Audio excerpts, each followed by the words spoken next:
c'était vraiment un bilan très positif, il me semble, parce qu'on a senti l'énergie et on a senti que tout le monde était heureux d'être de retour à Marrakech, de se parler, de se rencontrer, d'échanger sur les projets.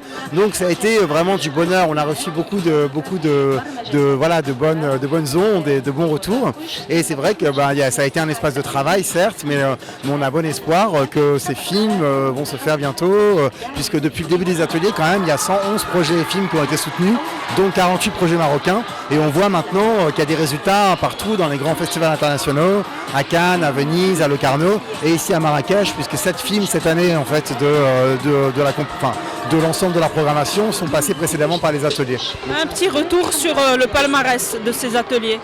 Le palmarès, on est très heureux. On avait à la fois une dotation plus importante de la Fondation pour remettre des prix. On a remis le prix principal qui a été remis par le jury au développement est un prix qui va au projet La Mer au Loin, Saïd Amish, qui est un projet marocain. Donc ça, on était très contents. C'était un bon signal aussi pour le cinéma marocain qui ne cesse de se développer.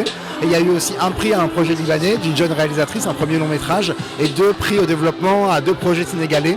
Voilà, on était très contents parce que ça permet de mettre aussi en avant le cinéma subsaharien. Et sur les prix au développement, on avait 3 prix. Un prix pour un cinéaste jordanien, premier long métrage de fiction. Un deuxième prix pour un film malgache de Luc Rajana Zaona, qui est un cinéaste qui a fait les Saves à Marrakech, qui a retourné à Madagascar faire son film pendant 8 ans et qui est ensuite revenu ici à Marrakech pour montrer les premières images de son film aux ateliers. Donc ça, c'est vraiment, vous voyez, une histoire en fait qui est à suivre.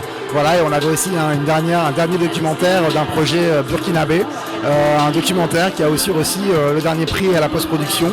Donc ça fait en tout, vous voyez, 7 prix qui ont été remis, et un prix aussi remis par la chaîne Arte Kino à un projet égyptien, Wael Beli, dont le cinéaste avait eu la Palme d'Or à Cannes en 2020.